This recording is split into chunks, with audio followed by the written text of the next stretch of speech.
Hello, everybody. I am so excited today because we have a special guest on our podcast.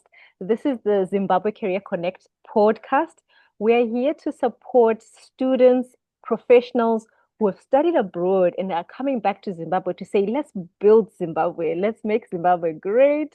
Yeah, so I'm really excited about the person I'm going to interview today because they're very successful. And I want to learn even for myself, how can you be successful when you go back home? Because we really want to build Zimbabwe, right? But it's not always easy to actually become successful in Zimbabwe. Welcome, Munashe Shumba. I will let him talk about himself. Munashe, tell us a little bit more about yourself. Who are you? Who do we have on Zimbabwe Career Connect podcast today?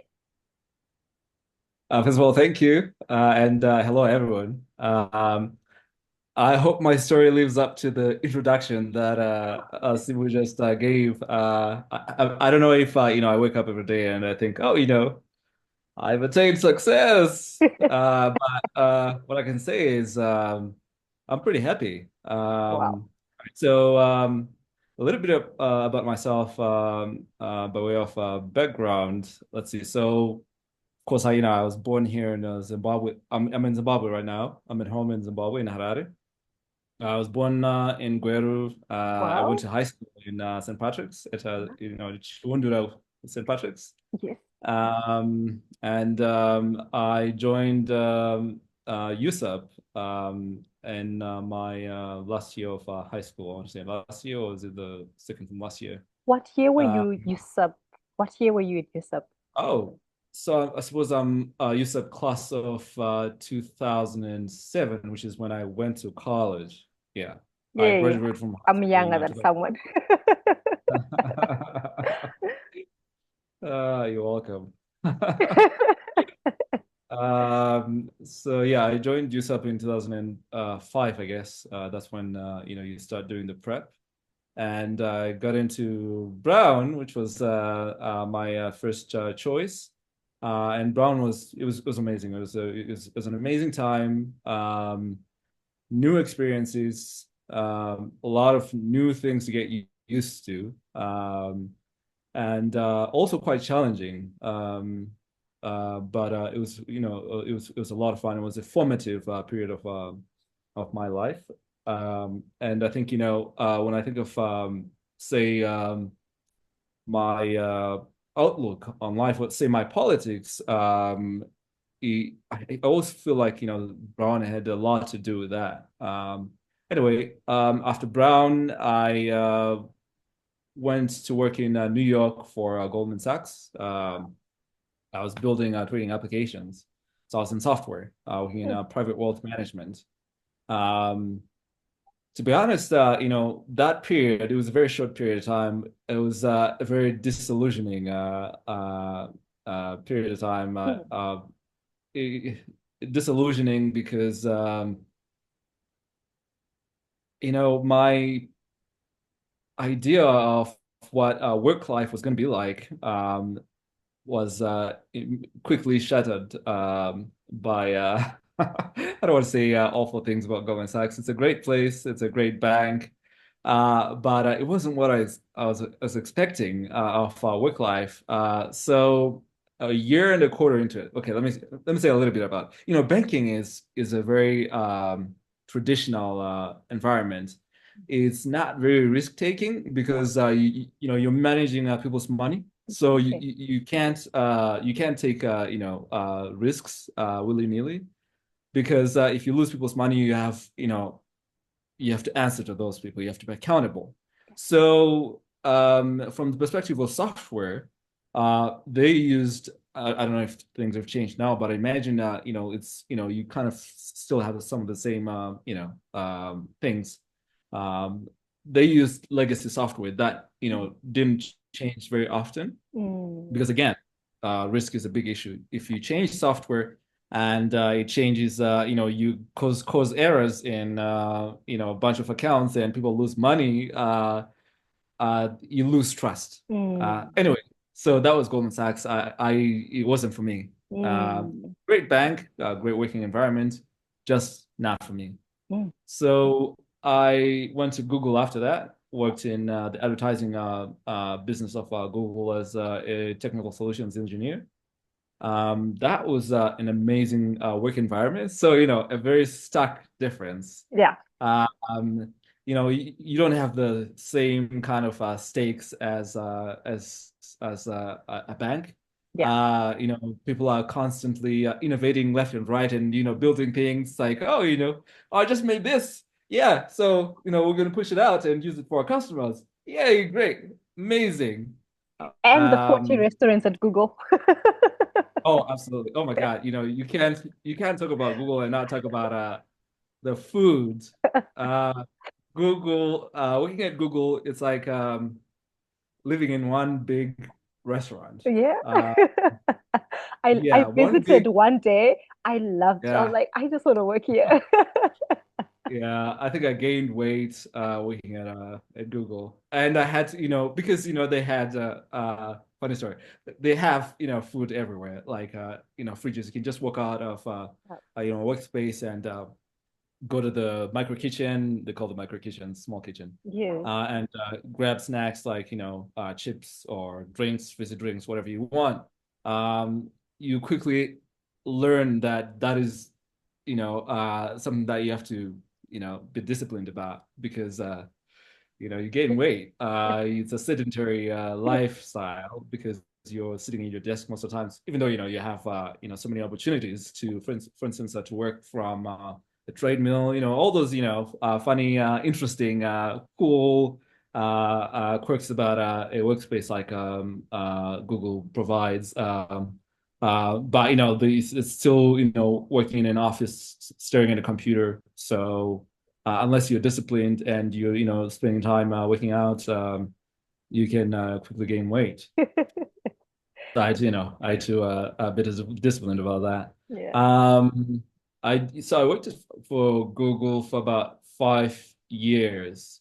And although again it was a great work environment, the remuneration was amazing. It was great. At a certain point, it just started to feel like, oh, this again, this is still not me. This is not like when I look back at where I've come from, this is not where I'm supposed to. This is not my destination. I Wow. haven't arrived. This is what I'm. This is not what I'm trying to do. Which is make money for an American corporation. Mm. That was it. It wasn't fulfilling. I mean, don't get Mhm. me wrong. It's great. It can be a great life to make a lot of money Yeah. working for a company like Google, making an American corporation a lot of money, but it didn't feel right for me. Mm. So I started to think about, okay, what could I do? I I wanted to do AI, so I said I'm gonna leave Google and start an AI consulting company. Mm. So I left, and shortly after that, joined OpenAI. I was doing a fellowship. It was a short fellowship with OpenAI. In fact, it was one of the first, one of the it was the first cohort of OpenAI scholars, as they call them. Wow. Um, so we did that, and then which was a great experience. Lots to learn. We spent a lot of time just learning AI. And then I left to do consulting on my own.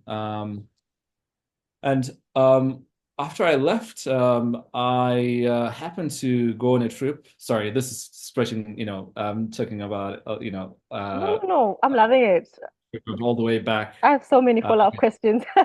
Okay. All right. So I'm going to speed it up to No, no, present day. no. Okay.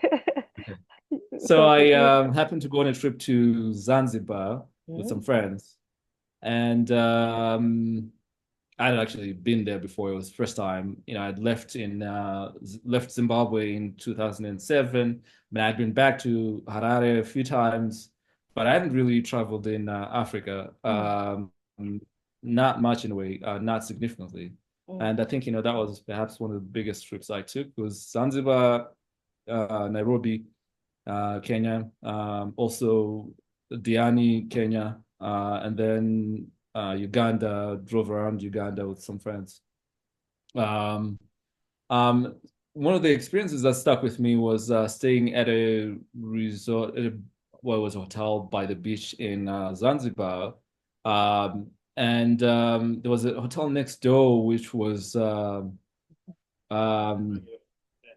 it was white. Like, it was called the city was an Italian hotel. It was Hmm. owned by Italians, and they would bring Italians over to Zanzibar. And when you try to walk there, which we did, they asked us questions like, "Oh, where are you going?" Hmm. It's like, "Oh, this is weird." I'm like, I'm back in Africa, not Yeah. Zimbabwe, of course, but I'm back Yeah. in Africa, Yeah. and I get asked questions about where I'm going. I know, right? And it's almost like, oh, you can't go here. And when you look inside these huge restaurants, it's like all white people. I'm like, oh, Hmm.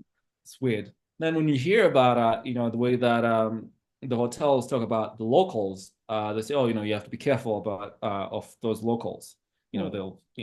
They'll steal from you. So much Probably some truth stereotyping. in it, Yeah. but it rubbed me the wrong way. Like, oh, these are first of all, these are people who look like me. Hmm.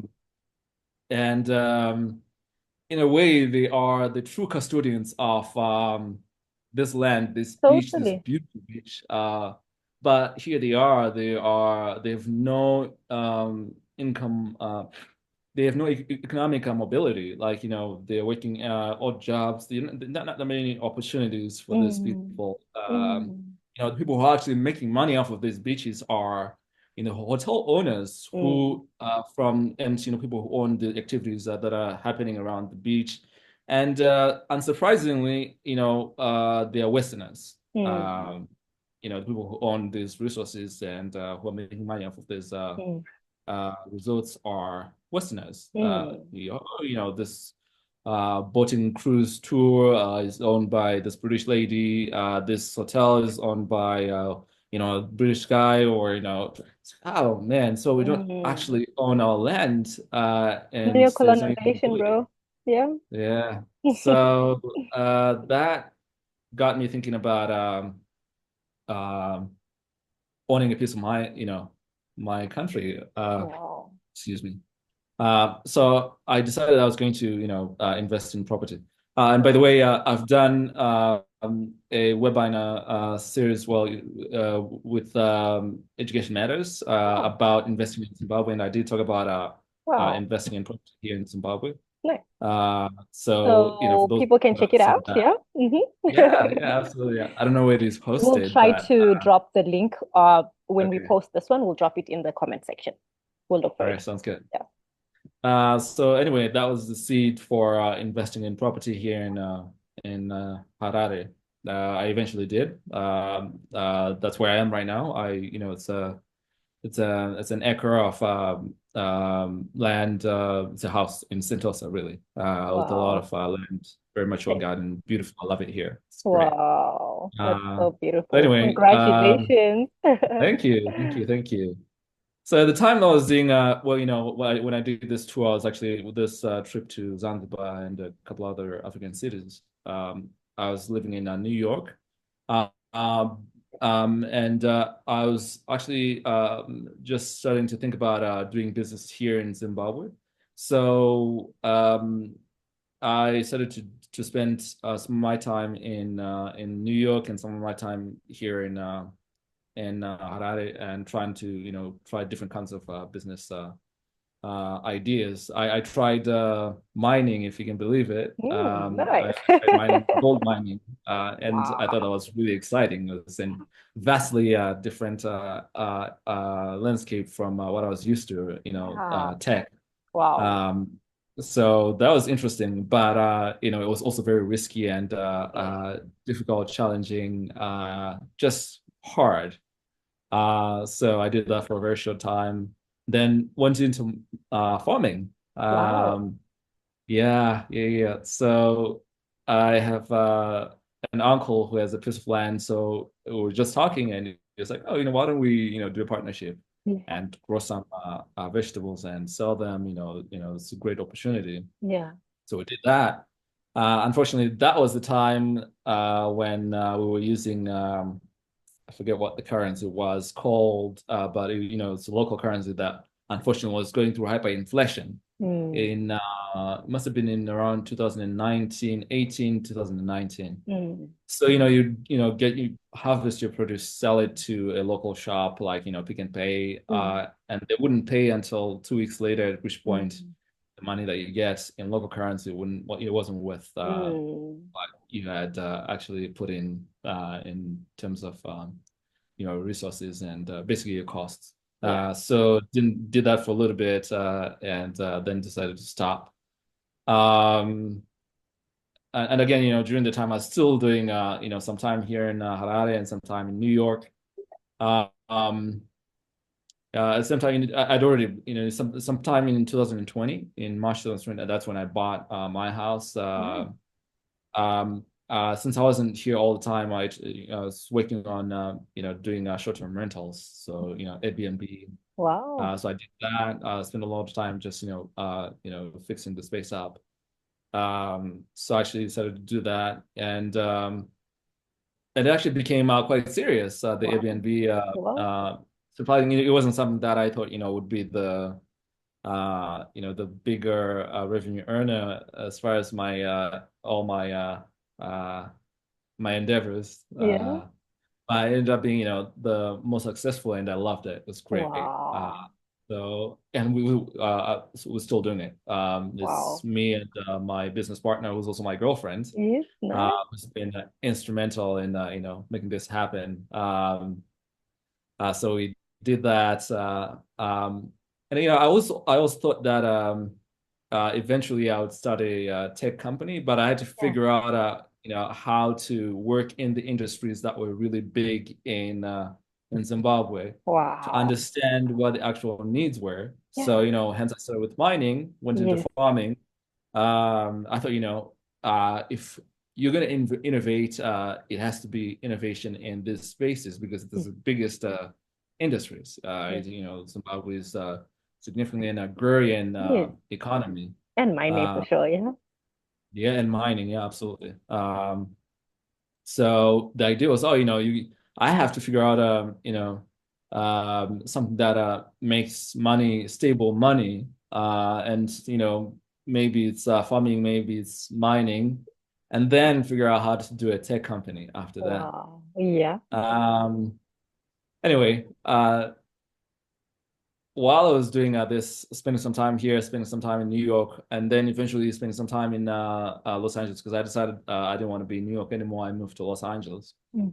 Um, it's just started to feel like every time I'm away from here, uh, it feels like I'm away from home. Wow. Uh, so um I started to spend more time here in Harare. At least it's I think I started to spend maybe 50% of my time here in Harare and 50% of the time in California. In fact, it wasn't until um, um, I don't know if I should mention this, but it wasn't until I became an American citizen that I decided that I didn't want to be in the United States anymore. Oh, how crazy. It's like So maybe it's like you I felt like I've got I've got what I wanted, and then you finally realize maybe I want to be home. Like, I can travel whenever I want to travel and a lot of different other benefits, but I can be home. Yeah, I think that's definitely part of it. I didn't have anything holding me in the United States because if you're trying to naturalize, this is not gonna come back to bite me Yeah. in the back. But if you're trying to naturalize, you have to be in the United States for uh, at least 6 months of the year. Yeah. So. So, I had to be there in order to fulfill that requirement. But once that was done, I was like, yeah, no, I don't need to be there. I'm just gonna, be in Zimbabwe. Uh, so I feel like, I'm going ahead of you and answering questions that you haven't Oh, I love asked yet. it. I love it. I love it. Again, we said we wanted Um, to be natural, right? yeah, yeah, yeah. Yeah. So let's see. I moved back here, or let's just like what actually happened was that I decided that you know what, even though I'm spending some time in the United States, I actually live here. This is where Mm. I live. I have a Yes. home here. I love it. It's Mm. great. Not to say that there are no challenges. There are challenges, Yeah. and I'm going to talk a little bit about that. Hmm. But I loved it here. Yeah. I forgot to mention that I did do that AI consulting business for a bit, but Great. um, I around 2021, a friend of mine was studying a startup in the United States, doing home equity investments.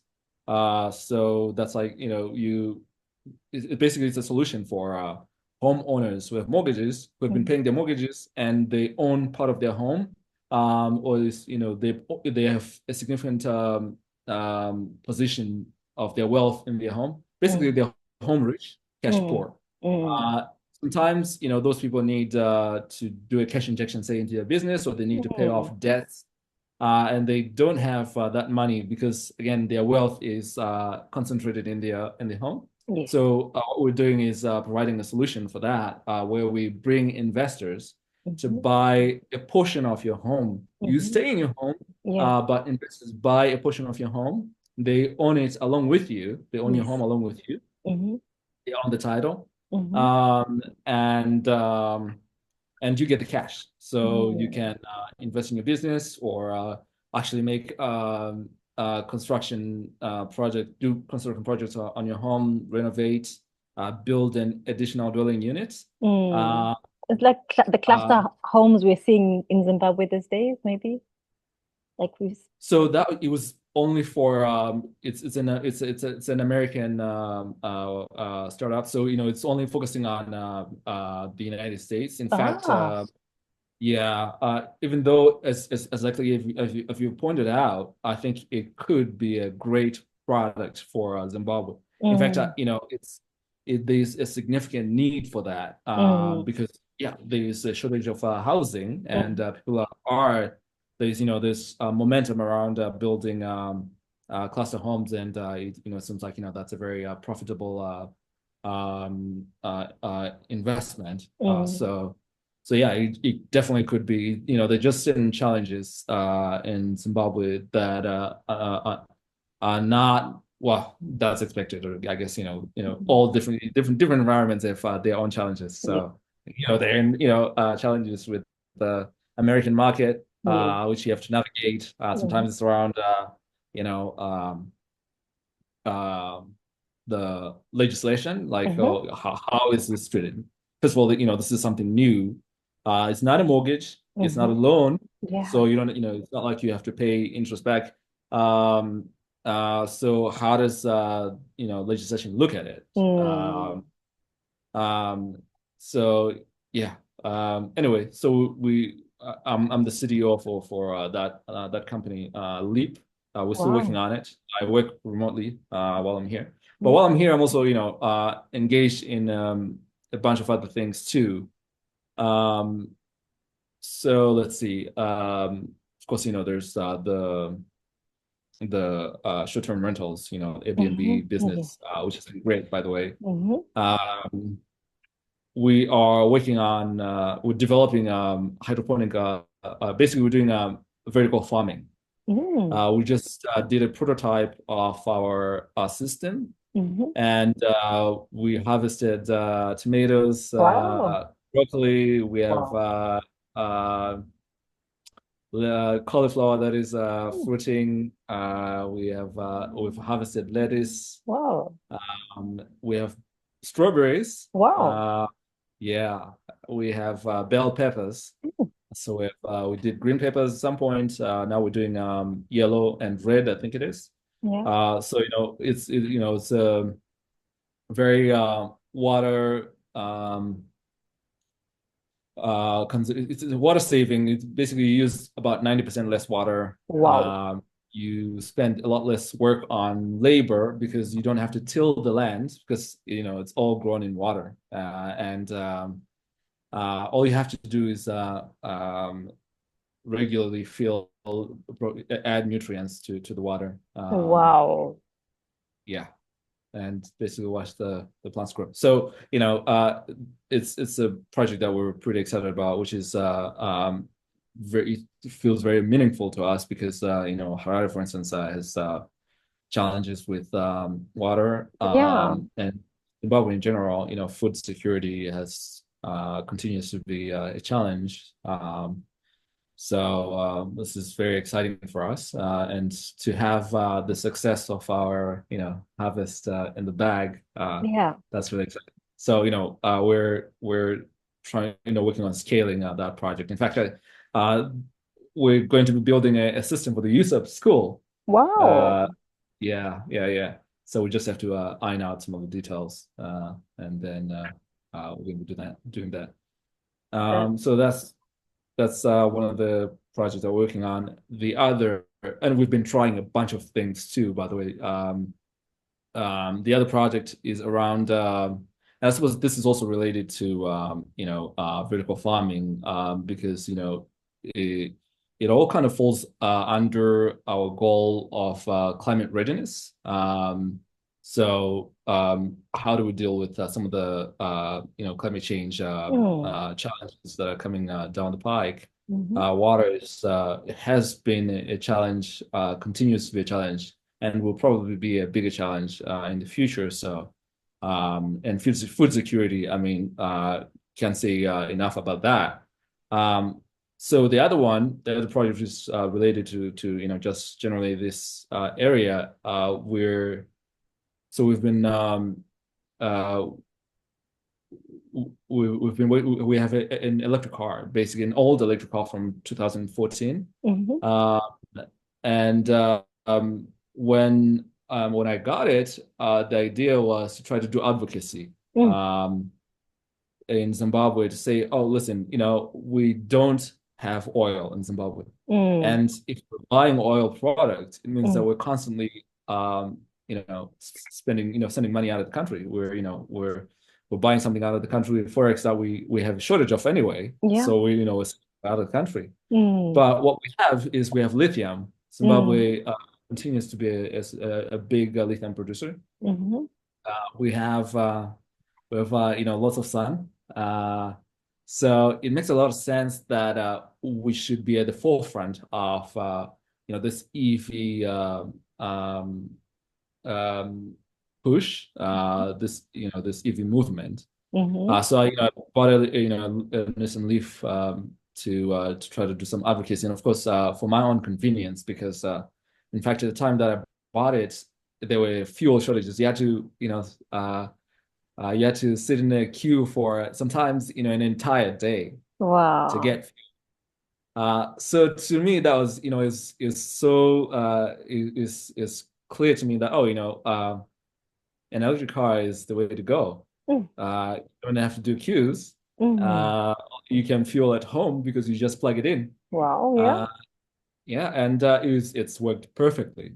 Wow. Of course, an old car, so you only get about 140 now, 140 kilometers before charge. Yeah. And that I knew that going into it, but the idea was that in a few years the price of batteries would go down, Mm, and I'll be able to buy a battery upgrade wow. for significantly less, and that has happened. Mm, Uh, so our project centers around that. That first of all, it's difficult for Zimbabwe to really go EV because we don't generally buy new cars in Zimbabwe. We buy ex-Jap. yes. Yes. Yes. We True. don't have that money Yeah. True. to buy brand new cars. Hmm But with EVs, it becomes a challenge because a second market EV can have a depleted battery, Oh, true. and EVs are new. So in order for there to be a mature second market, Mm, it's going to take a while. mm, So that's true. we've been at the back of the line as far as basically our penetration of EVs has been very slow. Mm, So the idea is that why don't we buy used electric vehicles, which unsurprisingly some of them are so cheap. They're cheaper than IC cars. Why don't we buy those that have depleted batteries mm. and change the battery, and then you have a renewed EV. Wow. So we just got a battery Yeah. from China. So we're Wow. going to be doing our first upgrade Oh my testing. goodness, that sounds so exciting. And yeah, so if this works out, this could be our next venture. Wow. But it's looking positive. It's looking up because this has been done before, so we know that it's possible. Wow. Uh, Munashe, you're thinking so big. I love it. Thank you, thank you. It's exciting. Being here has been very invigorating. Oh, yeah. It is again, there have been a lot of challenges. Yeah. But where what do you not what do you live where they can there are no there's going to be challenges everywhere, but Yeah. yeah, it's been challenging but invigorating and fun Wow. again and challenging. So Wow. Wow. Wow. Wow. yeah, And you we're can doing keep that. going. Like I just interjected to just say, wow, that's so big. Yeah. Yeah, so I mean, that project, of course, it will need some funding, and we're working on that. In fact, Hmm. both of these projects are going to need funding, and we're working on that. Of course, there have been some setbacks with the defunding of NGOs, which have traditionally provided grants around green energy. Yeah. But we're still pushing. Mm-hmm. There's still some money out there. We're Mm-hmm. going to try to get that, make our case, put up proposals out, so we can get that money and push these really cool, exciting projects. Anyway, Wow. that's my background. What I'm working on now, that's me. Wow. That is so cool. Hey, Munashe, let's take a short break. Mhm. Um, uh, and then we'll come back and continue with our questions. All right. Hey, Munashe, I am so happy that we get to talk more after the break. So tell me something, like, was it easy to actually transition back, coming back home to Zimbabwe? Was that an easy decision? And were there any fears or challenges you had to face? Um, I feel like my situation was a little unique in the sense that um, I didn't realize I moved back until I was already here because I remember I said I was doing part-time in Zim, part-time in the United States. What happened is that at a certain point, like I said, I just started to feel like, oh, whenever I'm away from Zimbabwe, I feel like I'm away from home, and I can't wait to get back. So at a certain point, I just said, you know what, I live here now. So it happened slowly, but I was scared when I did think about the prospects of moving back to Zimbabwe. In fact, I think I was uh, not considering it. I think, my plan was that, I was always going to be spending some time in the United States and I was always going to spend some time in Zimbabwe, but not move back because, when I thought about it, I was like, oh, what about all those challenges, the water, the Mm. electricity, all those, the economy. So, you know, I never, I was scared about it. I was scared Mm. about moving back. But when Mm. I did, I just, it was an automatic decision. It felt like, the natural choice to make. Um, Wow. so yeah, it happened so slowly and subtly, and it was a very easy transition. Wow, that is so lovely. So, so lovely. Um, I like that it felt natural, it felt really natural Yeah. to stay back home, and that's how it should be. It is home, right? That is And also, amazing. just to say a little bit more about some of the challenges that I was afraid of, the water and the electricity. I made it a point to figure out solutions. I mean, Hmm. I'm an engineer, Yeah. so solving problems like that are, that's part of what I do. So I figured out, okay, I have to do my own solar. I mean, All I installed my own solar. So I figured out the whole. In fact, I did solar before lithium-ion batteries became uh, you know, prevalent, Yeah. and I was using lithium-ion. So my system was very robust and Wow. dependable even before people had actually I become aware that lithium ion actually performs much better than gel acid or lead acid batteries. so I figured that out, and the water situation, I got my reservoirs, Wow. which made it significantly better. Wow. So yeah, uh, I figured out those challenges, solutions to those challenges. Wow, that's amazing. Oh wow. So your profession is just not like for the work you do, like really as an individual, there's always like advantages for yourself, like benefits. That's really, really cool. Absolutely, absolutely. Yeah, if when I do, go into a different space, I mean, I think, the skill set it's a tool, Yeah. and it just so happens that, it's a tool that I love to use, Yes.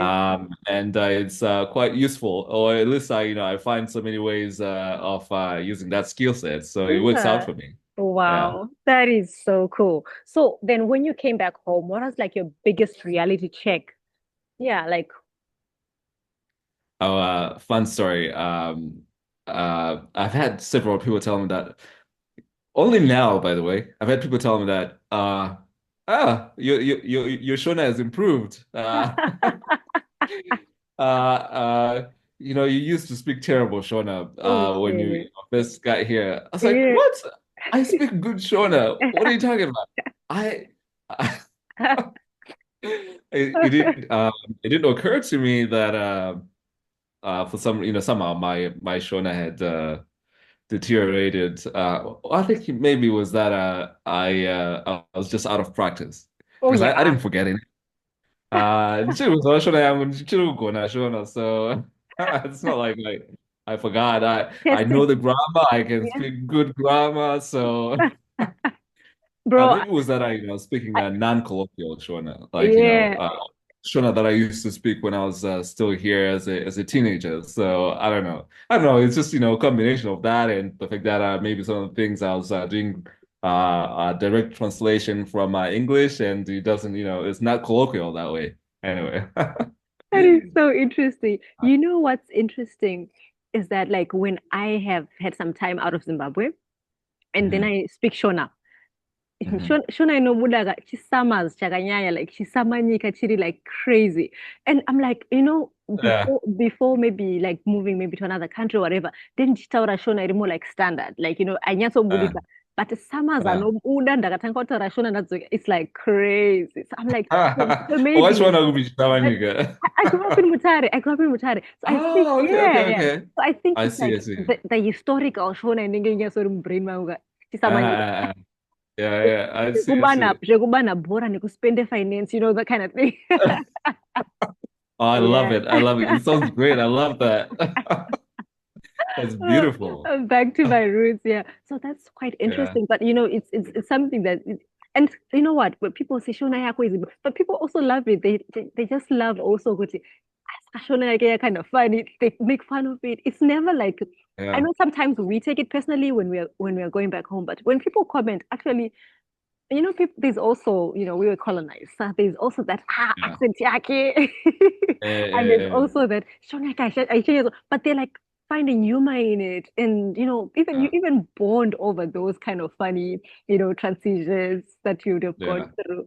It's quite Uh, interesting. Wow. I've it's really part learned, of the rich yeah. tapestry of Zimbabwean language, right? Yeah. So true, so true. So yeah, tell me something. Mhm. The question that I really wanted to ask you, bro, you're so successful, so successful. And it's really lovely to meet someone who's, been abroad, has had the greatest opportunities, like no reason to come back home. No offense, I love Zimbabwe, but like no reason to come back home. But you do come back home and you're so successful. For me, that's like that, that's like the where I want to get to, Holy you Grail. stand there, yeah, you stand there and yeah, you're the inspiration. But my question Wow. is, have you ever regretted? I have not regretted being back here. Um, I know, I keep saying it, and I think, people are going to get tired of hearing it, but I love the space that I've found here in Zim. Like, the where I live, I have a beautiful garden. I have a Wow. garden that is, mature trees. It's a mature garden. It's just really the nature, and having a Wow. lot of space.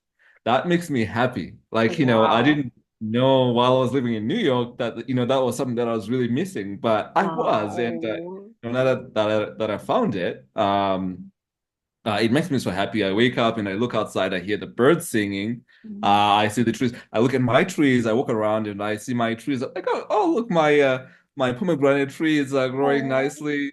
My wow. heliconia plant is, doing very well. I'm like, oh, this is beautiful. What wealth this is. Wow. So, I'm happy Wow. here. I haven't Oh, regretted it. So, wow. no regrets at all. I mean, who knows what's going to happen in the future? Because Zimbabwe is and it's the things change so fast here, and sometimes they take you by surprise. Mhm. But so far, I can say that this has been a great experience, and even though there have been challenges, and there have been quite a few challenges, I haven't grown weary of being here. I love finding solutions to some of these challenges that hopefully can be of use to other people. So Wow. yeah, it's been great. No complaints at all. That's amazing. And Zimbabwe is so beautiful, bro. It's like so beautiful. Yeah, Do you yeah. know a place called Kanyamba by any chance? Have you ever heard of it? Kanyemba. Bro, That you sounds need to familiar, but visit. If you've never been, you yeah. need to visit. So like I was working in Zimbabwe 5 years Hmm. and Hmm. I got an opportunity to work in Kanyemba. So Kanyemba ka unoziva pa map pedu pepe and maybe I don't get Hmm. teapot. There's Hmm. this part that is kind of like Oh, I at know the what top you that yeah. And mean. so it's Zimbabwe meeting Zambia and Mozambique Right, right right. there. So it's right by the Zambezi, like literally when you're where I used to stay there. But you Yeah, when you're at this place, you hear yeah. music from Zambia. It's just like the Zambezi. Yeah, Oh, it's that cool. yeah. But it's one of the most like remotest parts of Zimbabwe. That's also where you Hmm. find. If you've had people announce the Doma people, they've sometimes been called the Hmm. two-toed Yeah, people. Yeah, yeah, yeah. I know. I did my research, my thesis on this population. Amazing place. Uh, But uh, I we'll have to have a conversation about that because that sounds very fascinating and interesting. But yes, go yeah, ahead. yeah. And I thought of it when you're talking about nature because I have a work colleague, Akambu, who was just laughing at me one time. So we know we're in this work meeting and they asked like, oh, talk about one person. Aremu in three of my colleagues, we're like 30. Talk about one person and talk about what you like about them. And this guy says, yeah, Sibu.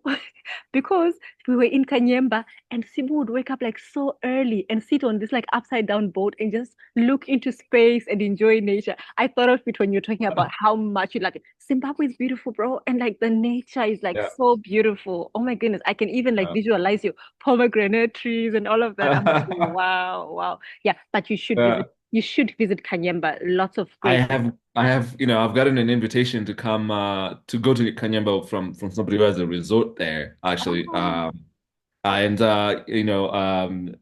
yes, I definitely intend to check it out. Maybe that's gonna good. be my next vacation. Yeah, yeah, yeah. You would love it. It's so beautiful. Like you literally when you're driving there, you meet elephants, buffaloes, you may Yeah. meet lions.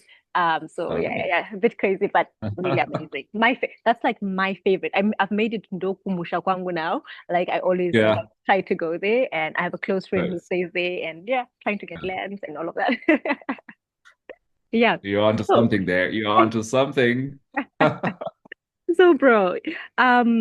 I love that you've not regretted coming back home. But now I want to understand, like, what has made you successful in Zimbabwe? What has made you successful? Like, what do you think gives you an edge? Something that you learned abroad that really makes you stand out in Zimbabwe and like just make it? Yeah, that's a good question. When I think about it, I think I just the way that I do solve problem solving, or at least approach challenges. I'm not waiting for somebody to sell me a solution necessarily.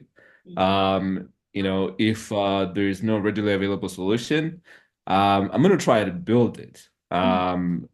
Because sometimes the it can be daunting to think about how to solve a problem, but when you do the research and you look at the underlying fundamentals, the solution becomes clear, and sometimes it's a solution that is existed elsewhere. So it's a matter of just building it.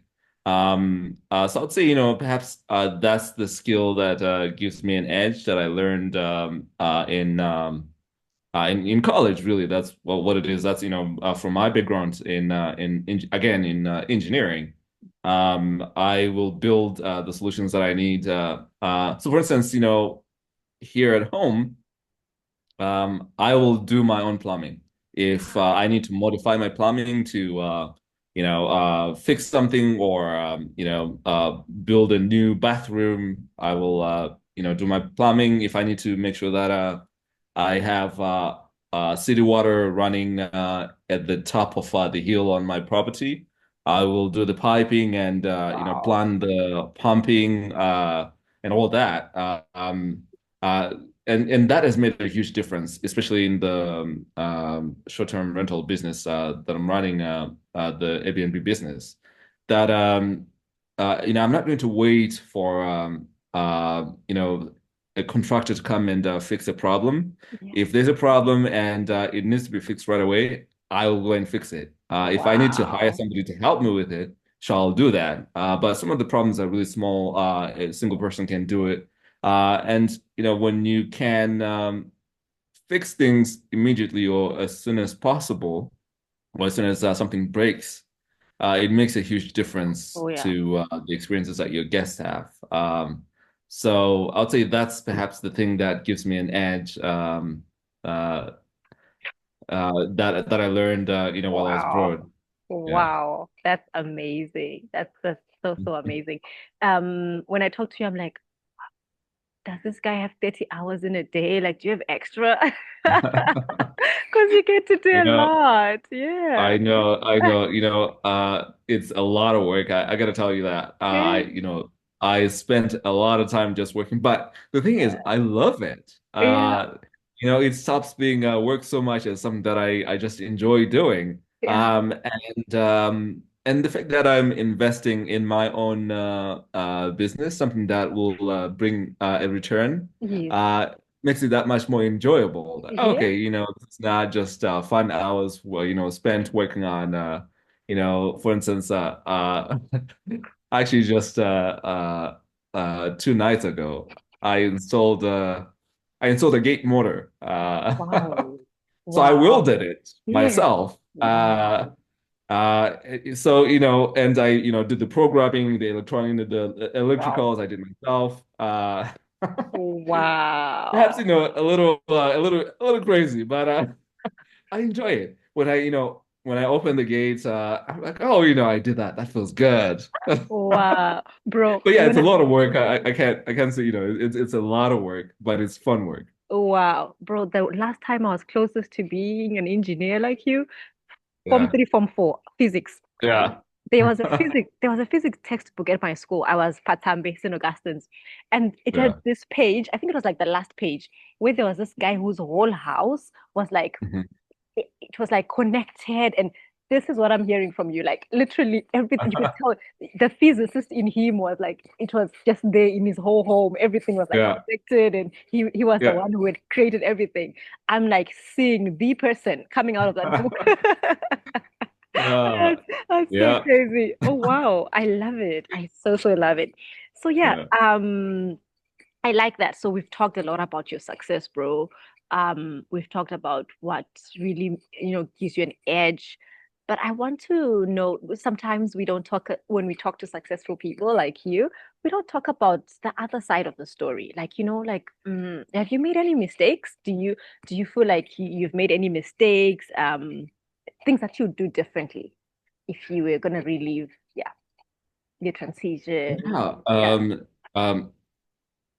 Yeah. When I thought about it, the mistake I'd say I made was perhaps at the very beginning of my career when I started working. I was living in New York and I started renting like most people do. Down the line, and perhaps closer to when I decided I was going to leave New York, Hmm. I realized I could have bought, the 10 years that I lived in New York, I could have been paying off a mortgage rather than paying rent, Wow. which would have been a great investment. So, if I were to tell myself, my younger self, give my younger self advice, I'd say, get into the real estate market. And the real estate new market in New York is well known because properties just continue to appreciate. So it's a good investment, especially over a period of say those 10 years. I could have been paying off a mortgage and ended up with something that was worth even more than what I started off with. Wow. Yeah, buy land. And of course, you have to look at the math, think about the costs, especially the interest, because sometimes that can change the calculus. Mm. But you'd be surprised sometimes when you're not thinking about it, when you're just thinking of renting. You could otherwise be buying and investing in real estate, and it definitely pays off. So it's Wow. worth looking into at the Bro, very early stages of your career too. wow. Bro, I think like land is everything. Like I really think that like, I read some history books. There's a lot that's Mhm. always been about land. And I feel like we underestimate the value of land, the value of yeah, property. I think some people really estimate it, like put it where it should be. But I think maybe as a woman, sometimes we do. Yeah. And And I think maybe, also, for myself, coming from the background that I had, it wasn't something that, you were taught that, oh, I mean, I guess it came up like, oh, buy land, buy a house. When you grow up, you get a job, you buy a house.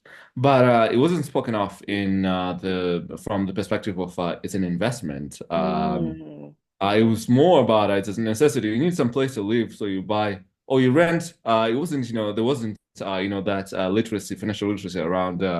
Yeah, you have to invest, and perhaps, mm, um, I'd have to. I'm not even sure why that was the case because even here, land is a very good place to put your money. Property is a wow, great place.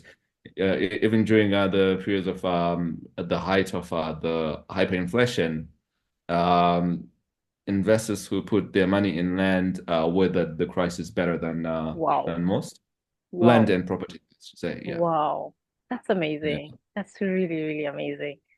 Wow. So, maybe moving on to more like practical advice for those who are listening. Let's say there's someone, someone who studied abroad who's listening to us, and they're thinking, what are the real opportunities that actually exist in Zimbabwe and Africa right now? What would you say? Good question. I think because, like I said earlier, there's a shortage of capital.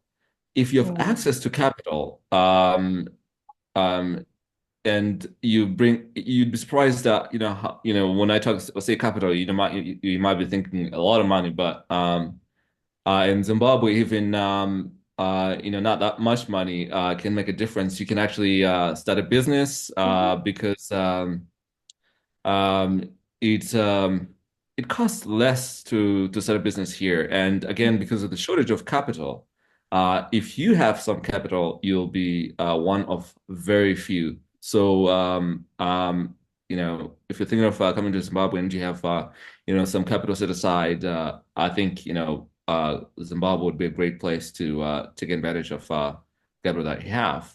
So there's that, and maybe thinking about being a venture capitalist, investing in the startup industry, which is in dire need of capital. There are, a great many ideas that are going unfunded because mhm. we don't have venture capitalists or investors who are putting their money into that space. And if you're familiar with, say, Silicon Valley or mature startup environments in other places, you know that there's a lot of value to be gotten there. Yeah, that's another area. The other, which I've already spoken about, is property. Of course, it's a great place to invest, and right now in Harare, particularly, we're seeing investors, Chinese investors, for instance, coming in to build cluster homes. These have become Mm, so popular. Modern, beautiful, architecturally aesthetic structures. um, that are built on, say, an acre of land, and there are multiple units for rentals, for instance, or even for selling. Mm. Um, there's a huge demand of and shortage of housing in Harare. So that's another area that you can come into. I'm sure Wow. there are a great many others. Just not I don't have my pulse. Perhaps if you reach out to me, I can or find people who are conversant with other areas and give some advice on the opportunities in those areas. Wow, that is so awesome. And sometimes you come back home and you may not necessarily have capital per se, but you have parents who may want to support you. Parents who are saying, I'm willing to give you a piece of the land to do farming Mm, or, to yeah. invest in something. And now Mm. if they even have advice from you, like, they will know things that they could do, with a little piece of land, stuff like that. So it's amazing. You know, Yeah. that's a very good point that people take for granted. That if your family already has land, say a farm Mm, or a plot, mm, that is a resource that can be utilized to make money. I think it's an undervalued from at face value. mm, Those kinds of resources are undervalued. mm, Like people take this for granted. Oh, we've already always had this farm. Yeah, it's mm, sitting. We do a little bit of farming here and there, but it's mm, our farm. Uh, mm. but some of the biggest foreign currency earners in Zimbabwe are actually doing farming. Yeah. In fact, I should have pointed that out as another opportunity. Mm-hmm. If you can find a buyer for your product, and of course, you don't want to stick to corn. I know, Mm-hmm. when traditionally when people think about farming, they think, oh, maize. We're going to grow maize. Nah, Mm-hmm. there's unfortunately there's not that much money in maize. In fact, it's a controlled product. You Mm-hmm. can if I remember correctly, you can only sell to the Zimbabwean government, Mm-hmm. and they decide what the price is. Mm-hmm. So, and perhaps it's great for food security. Of course, that could be that's a whole other subject about whether or not that is actually happening the way that it should. But yeah, it's not maize. From Zimbabwe has become a very big producer of blueberries. Mm-hmm. We export blueberries. And fun tangent to that story is that blueberries have become really they're everywhere now in the market in Zimbabwe. Wow. You can Wow. buy a big a box of blueberries for $2. Yeah, they're so Uh, cheap. I love blueberries. They're so cheap and yeah, good. yeah, And apparently you yeah. don't you don't always have to wash them. So like apparently I don't know. Someone told me that. So Oh, if you wash them, you have to make sure that they dry before you store them because mm. they can grow mold. I see. But you definitely want to wash them before you eat them because I think they use quite a bit of Chemicals, pesticides in growing them. pesticides. Yeah, Interesting. yeah, Yeah. yeah. So, but Wow. yeah, Zimbabwe has become a very big producer of blueberries, and blueberries fetch quite a bit of money in other places in the United States. I'm sure because they're expensive. Yeah. When you think of going to buy blueberries, you don't think $2 for a big Not at one all. kg box Yeah. is that's going to cost you a lot of money. Wow. Uh, so yeah, farming there are definitely opportunities there. You just have to be strategic, make sure that you find your market, and you make sure that you're capacitated as far as producing the product throughout the year or throughout the growing season, so that your market can, look at you as a reliable source of produce. Wow, that's amazing. So, Munashe, because we were left with really short time, we're gonna do just some 1 minute questions that All we right. end with. They're just fun questions, inspiration and fun. The first one, what's a local habit or tradition you missed while you were abroad? Having family around, because I spent so much time in the United States, when I without family, of course. When I came back, I was quite surprised about by the way that family comes together when something happens and how comforting that can be. So Wow. I'd say just having family around is one of the things that I'd miss so much. I got Wow. sick recently, and my uncle brought me meals, Wow. like breakfast, lunch, and dinner. So Wow. that was amazing. So Oh my yeah. goodness. That is so amazing. That is so amazing. All right. Second question. What do you love the most about working and living in Zimbabwe? The weather. The weather is amazing. And having so much space, it costs a lot less to have a lot of space here. And at least, when you compare with, say, New York or Los Angeles, both places which I've lived before. Um, and the being able to have a garden again, I can't say enough about that. So it makes me happy. Wow. That's Yeah, amazing. that's the best part, perhaps. Yeah. That's amazing. Final question, which is very important. If you're going to pitch to someone who's thinking about returning home to Zimbabwe, what would you Mhm. say? Um, but that question, first of all, let me say that, when I talk to Zimbabweans who are here, and they want to move out of, move somewhere else, find opportunities somewhere else, and they can't wait. And a lot of people are in perhaps, that position where like, I don't want to be in Zimbabwe anyway, anymore because, things are just so difficult here. I tell them like absolutely, I support it. I'm like, yeah, definitely do it. That's how I did it. I got my break, by going abroad and studying abroad and working abroad. That could actually make a huge difference. As far as opportunities are concerned. And for people who are abroad already, I think. The opportunities to invest here. Like I said, because of the shortage of capital, a little bit of money can actually make a huge difference here.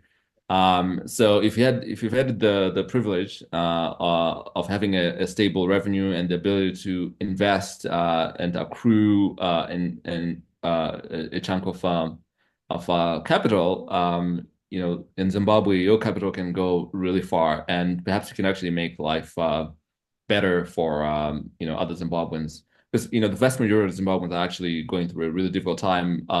It's economically it's challenging. And it's so expensive. Being a poor Zimbabwean, it's just it's really crazy how hard life can be. So yeah, perhaps you can come to Zimbabwe and make some money for yourself, but also make life easier for other people.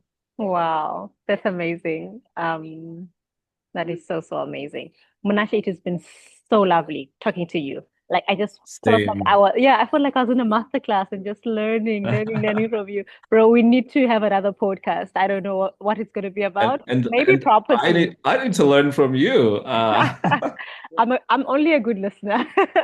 That's all you need to do when you're doing podcasting, right? Bro, so you know what? We're gonna put your contact details. You'll give me later. After this, we'll put them up here, and people will be able to actually find you and talk to you because I know you're willing to, actually I'd be engage very with happy to people help. and give advice. But right now, Yeah. just shout out to Munashe Shumba for being an amazing guest today. It was awesome. Thank I you. learned so much, and he has so much more that he wants to teach us. He has done past also webinars, and we'll also put the links here. This podcast was brought to you by Education Matters. We're supporting anyone who studied abroad, wants to come back to Zimbabwe, make Zimbabwe great. Thank you again, Munashe. Until next time. Thank you so much. Yeah. Bye. Bye bye.